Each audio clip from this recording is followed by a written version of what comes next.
The following script has been generated by the most popular AI ChatGPT, and the video plus voiceover has been generated automatically by Pictory AI. Disclaimer: I have nothing to do with this content, but to show people AI is revamping the whole wild world. What is the 501(c)(3) nonprofit? How many nonprofits in total in the United States? 501(c)(3) is a section of the U.S. Internal Revenue Code that pertains to nonprofit organizations. Organizations that are recognized as tax-exempt under 501(c)(3) are typically charitable, religious, educational, scientific, or literary in purpose. They are also eligible to receive tax-deductible contributions from individuals and organizations. It's hard to give an accurate number of nonprofits in the United States, as it's constantly changing. However, as of 2021, there were approximately 1.7 million nonprofits in the United States. Can you do an analysis in total that nonprofits represent how much donations in US dollar terms on a yearly basis? According to the National Center for Charitable Statistics, NCCS, U.S. nonprofits received approximately $450 billion in total donations in 2019, the most recent year for which data is available. This figure includes all types of donations, including those from individuals, foundations, and corporations. It's important to note that this figure is an estimate and may not include all donations made to nonprofits. Additionally, the amount of donations received by nonprofits can vary greatly from year to year, depending on factors such as economic conditions and natural disasters. Also, it's good to mention that this amount is not only from 501(c)(3) nonprofits, it's from all the nonprofits. How to do fundraising for nonprofit projects?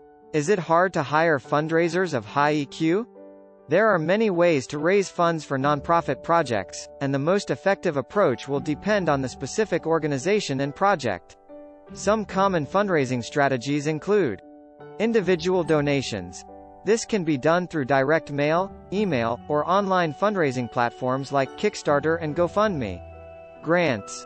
Many foundations and government agencies provide grants to nonprofit organizations for specific projects or programs. These grants usually require a proposal and a detailed budget. Events. Many nonprofits hold special events such as galas, auctions, and charity runs to raise money. Sponsorships.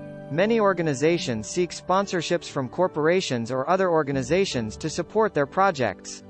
Membership program. Some nonprofits create membership programs where individuals can pay a recurring fee to support the organization's work.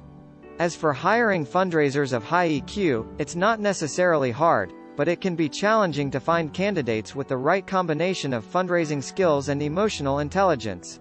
Emotional intelligence, EQ, is the ability to understand, manage and use emotions in a positive way. It is especially important for fundraisers as they need to connect with donors, build trust and relationships with them. To find high EQ fundraisers, organizations can use a variety of recruitment methods such as job postings, employee referrals, and searching for candidates with relevant experience in the nonprofit sector. Additionally, during the hiring process, organizations can assess candidates' emotional intelligence through behavioral interviews, reference checks, and personality assessments. So, $450 billion divided by U.S. total population 332 million equals $1,355 donation per American on average. Is this number highest in the world? No, $450 billion in total donations divided by the U.S. population of approximately 332 million would not yield an average donation of $1,355 per American. The calculation would yield an average donation of approximately $1,360 per person in the population, not per American. It is hard to compare the total donations per capita in the United States to other countries, as the data availability varies from country to country, and it's also affected by the different economic and social structures of each country. However, it's known that the U.S. has a high rate of philanthropy and charitable giving compared to many other countries. The U.S. has a strong tradition of individual giving and a high number of philanthropic foundations, which contributes to the high level of donations. It's also worth noting that these figures are based on total donations and does not take into account the different income levels among Americans. Some Americans might be giving more than others.